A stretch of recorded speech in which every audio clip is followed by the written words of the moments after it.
Welcome to the channel Gardening and much more। आप लोगों के फीडबैक और कमेंट्स के लिए thank you very much.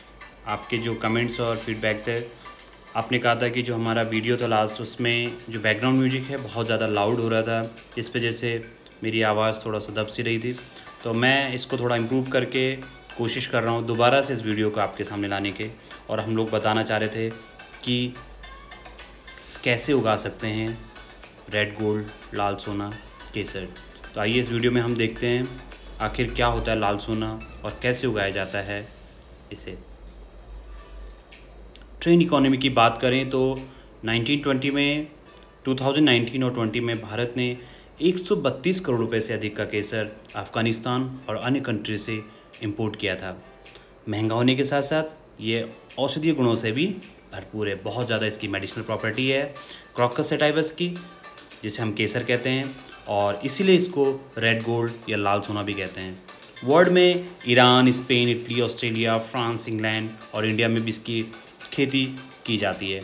India में आपने सुना ही होगा, जम्मू कश्मीर के कुछ इलाके हैं जैसे पामपुर और किश्तवाड़, पुलवामा और बड़गाम में भी इसकी खेती स्टार्ट की गई है। कुछ इसके अलावा हिमाचल प्रदेश में भी इसके कुछ स्थानों में खेती की जा रही है और उत्तराखंड के भी कुछ पर्वतीय क्षेत्रों में इसकी खेती अभी शुरुआत की जा रही है।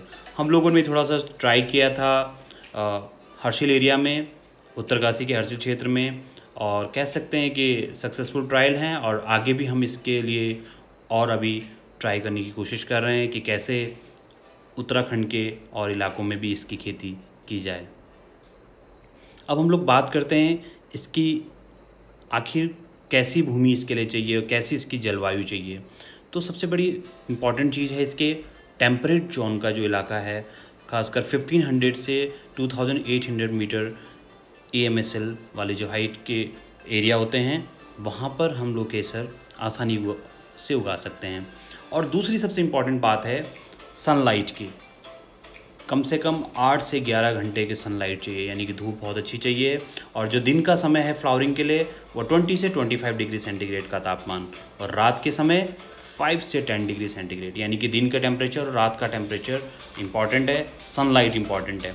और थर्ड सबसे इम्पॉर्टेंट चीज़ है रेनफॉल, यानी कि जो बारिश है वो 400 से 450 मिलीमीटर की रेन होनी चाहिए। इसका जो प्रोपगेशन है वो कॉम्स के द्वारा किया जाता है। और कॉम्स, क्योंकि जैसे प्याज की तरह कॉम्स होता है, अगर पानी खेत में ज़्यादा हो गया तो ये सड़ भी सकता है, इसलिए प्रॉपर जल निकासी का प्रबंधन होना चाहिए।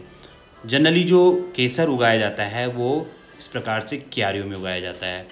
रेज बेड बनाए जाते हैं, छोटे छोटे रेज बेड बनाए जाते हैं जिसके आकार जैसे 2 मीटर लंबे हों, 1 मीटर चौड़ा है और 15 सेंटीमीटर के ऊपर उठे हुए बेड होने चाहिए, जिसमें आप आसानी से केसर उगा सकते हैं। केसर को, क्योंकि ये लगभग 8 से 10 ईयर्स तक इसमें फ्लावरिंग होती है, तो फर्स्ट ईयर में जब हम लोग इसको केसर को लगाते हैं तो इसके जो हम लोग कॉम्स लेते हैं वो 2.5 से 5 सेंटीमीटर के होने चाहिए, या फिर 12 to 14 ग्राम का इसका वेट होना चाहिए। और क्योंकि प्याज की तरह इसके कॉम्स होते हैं और इसको लगभग जुलाई लास्ट, अगस्त लास्ट या सितंबर तक भी बो सकते हैं, डिपेंड करता है जब बारिश लगभग ख़त्म हो जाए या वहाँ पे बारिश नहीं हो रही हो। और तीसरी सबसे इम्पॉर्टेंट चीज़ ये है कि बुआई से पहले, सोइंग से पहले जो हमारे कॉम्स है उनको ट्रीटमेंट ज़रूर करें।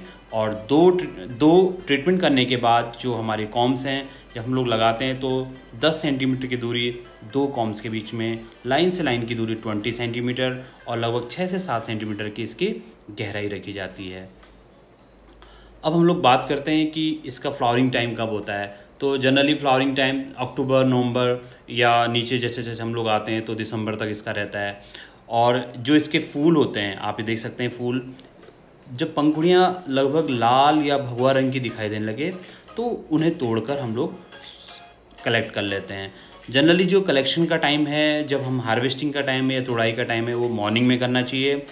और इसमें इसके भीतर लाल और नारंगी रंग के 3 मादा भाग होते हैं। जो नारंगी रंग का होता है वो फीमेल पार्ट होता है और इस फीमेल पार्ट को ही वर्तिका या वर्तिकाग्र कहते हैं, जो रियल केसर होता है। इसमें केवल एक फूल, प्रत्येक फूल में 3 केसर होते हैं और फूल में 3 पीले नर भाग भी होते हैं, यानी कि जो येलो पार्ट है वो मेल पार्ट है और जो ऑरेंज पार्ट है वो फीमेल पार्ट है। तो जो ऑरेंज पार्ट है वही केसर होता है। केसर को जब हम लोग निकाल लेते हैं तो उसके बाद उसको कुछ शेडेड इलाके में, छायादार जगह पे, जो छायादार स्थान है वहीं पे सुखाना चाहिए। डायरेक्ट सनलाइट में इसको नहीं सुखाना चाहिए। और सूख जाने के बाद जो फीमेल पार्ट होता है जो ऑरेंज कलर का है, जिसको केसर कहते हैं, उसको हम लोग अलग कर लेते हैं और फिर कैटेगराइज किया जाता है इसको मोगरा, लच्छी या गुच्छी में। लगभग 1.5 लाख फूलों से 1 किलो केसर निकलता है। और जो सूखे केसर होते हैं उसकी औसत उपज लगभग 2.5 किलोग्राम पर हेक्टेयर होता है। हम लोगों ने कुछ ट्रायल भी किए थे जो हायर एल्टीट्यूड में, जहाँ पर एप्पल ऑर्चर्ड्स हैं, उसके बीच में केसर लगाए गए थे जहाँ पे सनलाइट प्रॉपर आ रही हो।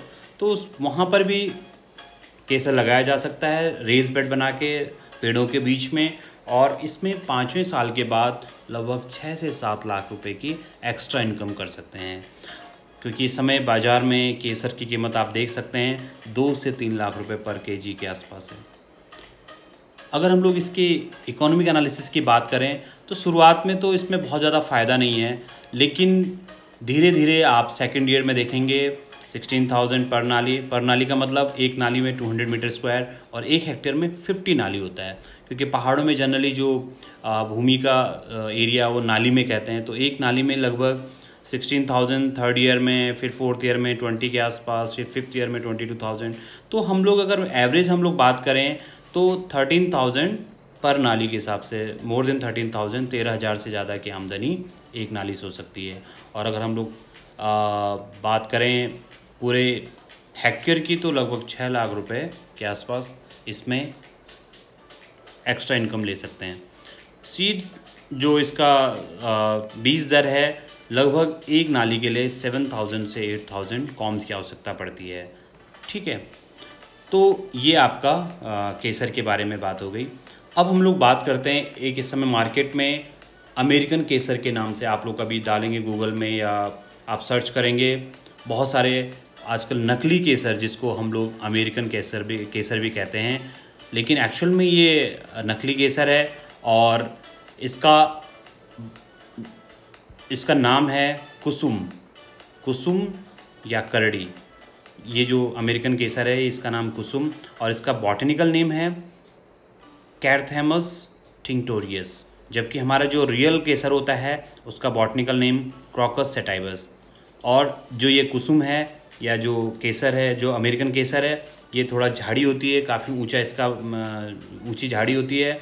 और जब ये सुखा देते हैं या ड्राई करते हैं तो इसका बिल्कुल केसर की तरह इसका दिखता है, लेकिन ये बाज़ार में भी इसका अपना एक मार्केट है, लेकिन बहुत सारे किसानों ने इसको उगा के काफ़ी उनको नुकसान हुआ है। इसके बारे में आप लोग डिटेल में अगर जाना चाहेंगे तो बहुत सारे इसके न्यूज़ आर्टिकल्स और ब्लॉग्स आप पढ़ सकते हैं। आप कभी भी इसके बारे में डालिए, अमेरिकन केसर के बारे में या कुसुम के बारे में।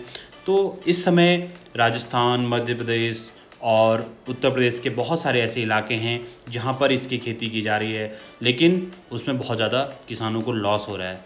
तो ये आप बिल्कुल भी ना उगाएं, ये नकली केसर है और बिल्कुल भी इसमें कोई भी केमिकल कंपाउंड नहीं है जो केसर में होता है। तो इसके लिए इससे आप लोग बचें। तो थैंक यू वेरी मच, आपने ये वीडियो देखा।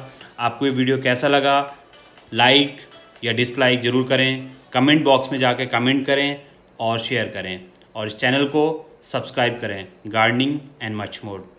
ये बहुत अच्छा चैनल है और आप धीरे धीरे हम लोग और इम्प्रूव करेंगे। और आपकी जो भी चीज़ें आपको आवश्यकता है, किस प्रकार की इन्फॉर्मेशन आपको चाहिए, कौन सी क्रॉप के ऊपर आपको जानकारी चाहिए, आप हमें ज़रूर कमेंट बॉक्स में जाके लिखें। और फीडबैक के लिए आप doctor.gardening21@gmail.com पे भी हमें मेल कर सकते हैं, या आप मुझे व्हाट्सएप कर सकते हैं, या मेरे ईमेल आईडी पे आप मेल कर सकते हैं। Thank you very much for watching this video, and आपके जो वैल्यूबल सजेशंस और फीडबैक्स हैं हमारे लिए बहुत इम्पॉर्टेंट है। उसी फीडबैक और सजेशन से हम लोग इस वीडियोज़ को और इम्प्रूव करेंगे। Thank you very much.